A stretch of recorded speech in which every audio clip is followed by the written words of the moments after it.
Well, hello viewers. Today I'm reviewing the brand new 2025 Giant TCR Advanced Pro with a Shimano Ultegra Di2 group set. I'll tell you everything that's new about the bike over the old version and go for a ride and see how it performs and handles and try and answer some important questions like, is a Giant TCR still a relevant bike in 2025? And should I upgrade my old TCR to the new version here? Well, hopefully by the end of the video, we'll all know the answer. So let's dive in and have a closer look. So what we have here is the 10th generation Giant TCR. Yeah, that's right, it's been around a long time and changed a lot in some ways in that time too. And when it launched way back in the late 90s, early 2000s, it was a revolutionary bike, bringing us this compact frame design borrowed from mountain bikes with just a few frame sizes and a really dropped frame design, and use the stem length and the seat post to get the size fit you needed, when at the time Italian bike brands were doing 11 or 12 frame sizes measured by the seat tube. So very much a revolution in terms of fitting the rider to a smaller size range of bikes. In that time, the TCR gone on to be one of the best selling bikes around the world. I think in the UK it is the best selling road bike, which is why it's a staple of the company's range. The biggest update visually is full internal routing, the same as on their Defy and Propel race bikes. But a downside of the internal routing is a D-shaped steering tube, which does impose limitations on replacing with aftermarket stems. Giant at least offers a wide range to suit, and a few brands now offer compatible one-piece handlebars. The frame is a bit lighter as well. There's a small increase in stiffness, and the aerodynamics, they say, are improved over the old bike, although visually it doesn't look like they really moved on that much. But what's interesting is how we are living in an era of aerodynamics, and some bike brands like Trek and Specialized have merged their once lightweight road bikes with their pure aero bikes into a sort of lightweight aero all-rounder. One bike to do everything. But Giant haven't done that.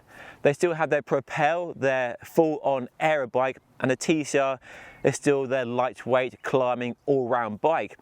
And the question really is, should they have merged this with their Propel to make a lightweight aero all-rounder? But I do have to admit that I kind of like the fact that Giant haven't followed the trend to make it an aero lightweight all-rounder, because I think lots of people like the fact the TCR is a classic road bike. It's light enough, it's fast enough, it's aero enough, and it's comfy enough, and just does what most people want from a road bike who aren't racing or obsessed with marginal gains. The other reason that Giant bikes have been so popular around the world, and especially in the UK, is value for money. And with the TCR range starting at £2,700 and rising to £12,000, there is a bike for most budgets.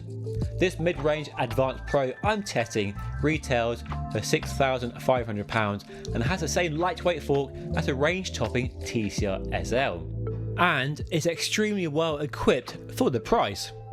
And the bike on my scales, with no pedals fitted, for a size ML, is 7.3 kilos. So yeah, par for the course for a Shimano Ultegra equipped carbon race bike in 2025. And some people might point to that being a bit on the heavy side perhaps. Let me know your thoughts by dropping a comment down below. But what does that weight mean when you actually go for a ride? Well, in a minute, I'll get changed and you join me out on my local roads to put the bike through its paces.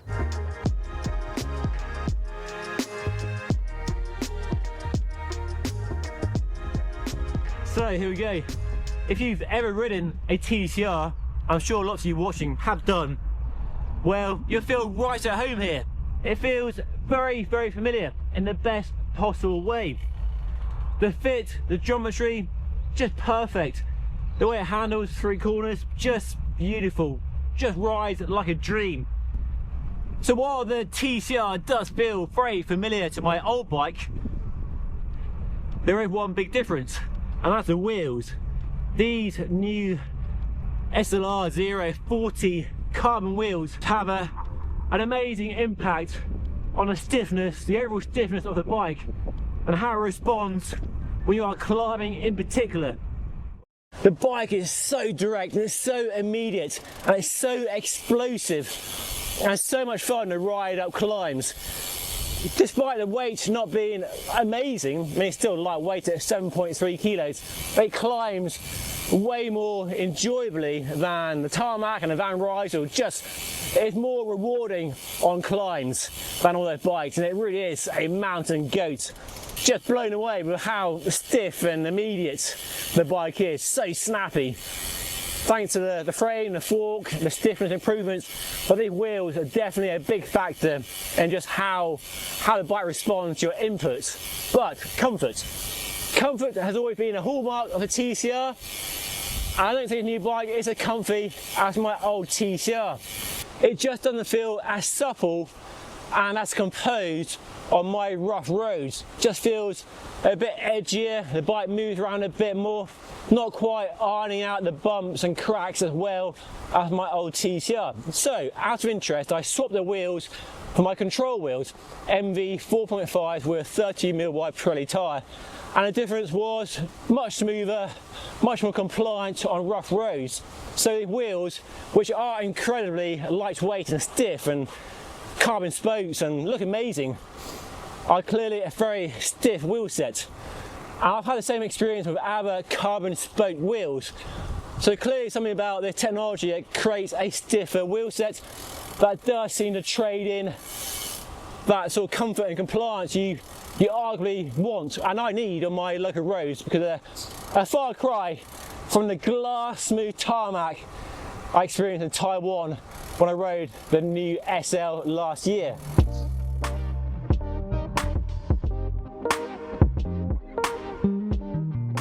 The new bike is claimed to be about 4 watts more aero than the old bike, which is pretty much impossible to detect during normal riding. But let's do a lap of the Just Ride Bike's test track and see how it stacks up riding at 32 km/h against some other bikes like the Tarmac, the Van Rysel and the BMC Team Machine. Right, that's a lap of the Just Ride Bike test track completed, and the average power for the TCR was, drum roll please, 195 watts, so mid-table and 1 watt behind the Specialized Tarmac Pro I recently reviewed and did a little comparison with the TCR in a video you might see linked above in case you missed that. So 1 watt behind a bike that is, on paper, and we all appreciate, it's more aero. But one key difference between the two bikes is the handlebar width. That Pro Tarmac had a very wide handlebar. The TCR has a very narrow handlebar, allowing you to get into a more narrow position when your elbows and arms in does make a difference. And before you rush down to the comment section to complain about the testing not being very scientific, yeah, I know, it's not. This, as you can see, is not a wind tunnel, it's the real world. I do try and control the variables as much as possible. I've ridden both the TCR and the Tarmac on the same day, in the same sort of 2-hour window on a nice sunny day, riding the same speed all around the course, and I'm very good at riding at a very consistent sort of effort level. That's an airplane, a biplane actually, flies over. So my takeaway from the testing is, for all the aero marginal gains and geeking out on watts you can save, out here in the real world, for regular cyclists like us dealing with all the variables in the real world, there's not all that much in it really. Hello cows. Is it true when cows are lying down the field it's about to rain? Because most of the cows are lying down. And quite cloudy today, white clouds, although that's a rain cloud up there, isn't it? Right. Now, what else might you consider if you're in the market for a bike like this in this price range? Well, for starters, there's a brand new Scott Addict RC, which is the same money, but does have a one-piece carbon aero handlebar and stem and weighs 7 kilos, so that's an interesting comparison. The downside to an aero carbon handlebar is you can't swap the width and stem length as easily as you can with a 2-piece on this bike. Next up is a Canyon Ultimate CEF SLX, which is a very good bike as well. Also comes with a one-piece handlebar and stem, and it also weighs the same as this bike too, but is £1,000 cheaper. So really good value for money compared to the Giant here. But direct sales, a bike arriving in a box versus going to your local Giant dealer and walking out the showroom with a brand new bike. So pros and cons, of course. Then there's a Specialized Athos, a very lightweight bike, fantastic looking bike, but external cables.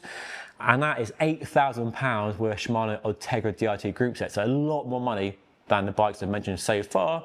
And then if you want an absolute bargain, there's a brand new Boardman SLR, which with the same group set and Zip 303S wheels is a staggering £3,500. So about £3,000 cheaper than the bike we have here.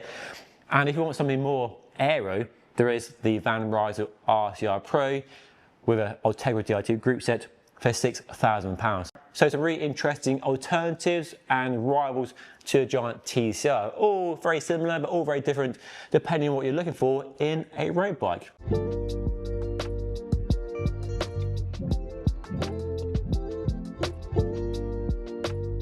Right, some likes and dislikes, and we'll start with the bad stuff. Not really much bad to report here, to be honest. It's that good a bike, but there is one. The handlebar isn't a one-piece snazzy aero carbon affair like you get on other bikes, so that may be a deal breaker for you. But on the plus side, the downside to the one-piece handlebars is you can't change the stem length or the handlebar width for your bike fit. But a setup here for my height of 181 centimeters is perfect. Size ML with 110 stem and a 38 centimeter wide handlebar and flared in the drops. And it's nice carbon handlebar too, oversized in the tops with generous bar tape, so very comfy if you like riding on the tops, which I do for climbing or enjoying the view in the countryside. The other is the wheels. They are hookless, which I know is another very divisive subject indeed. But I can say, and I'm not being told or paid to say this by manufacturers, I've been running hookless on Giant wheels, Hunt, Envy and Zip for many, many years with, touch wood, no issues at all. No blowouts, no real side effects, and tyre compatibility and installation these days is a breeze. I run all my bikes tubeless all the time and touch wood, don't have any problems. The other downside really, probably the biggest one, the biggest challenge for Giant is the desirability or lack of it. But I don't think that's fair these days, and I think the paint job on the bike is fantastic. We have this amazing pearlescent paint finish, really sparkles on a sunny day like today, and I love the Giant logo in silver down there. So I think it's a really smart looking bike, especially with non-drop rear stays, almost horizontal top tube, very classic looks, nice chunky down tube. Maybe don't like this shape here so much, but it doesn't quite line up with a fork and that head tube there. But yeah, a pleasing bike to look at, and yeah, desirability is in the eye of the beholder, so I'll leave that with you. Now to wrap up this review and to answer my two opening questions, is a TCR still relevant against a flurry of aero all-rounders? And will I replace my old TCR with a new version? On the first question of how relevant it is, well, if you're racing and you care about aero, then the likes of the Tarmac, the Aero, the Madone, which are lightweight aero all-rounders, are more compelling, more exciting choices and give you more speed for your power. But if you're not racing, don't care about the aero gains, then a TCR is still a good choice. It's still fast, it's fast enough, it's light enough, and yeah, you might be 30 seconds slower to a cafe mid-ride than your friend on a Tarmac perhaps, but not gonna make any difference really, is it, in the grand scheme of things? And on a second question of replacing my old TCR, well, no.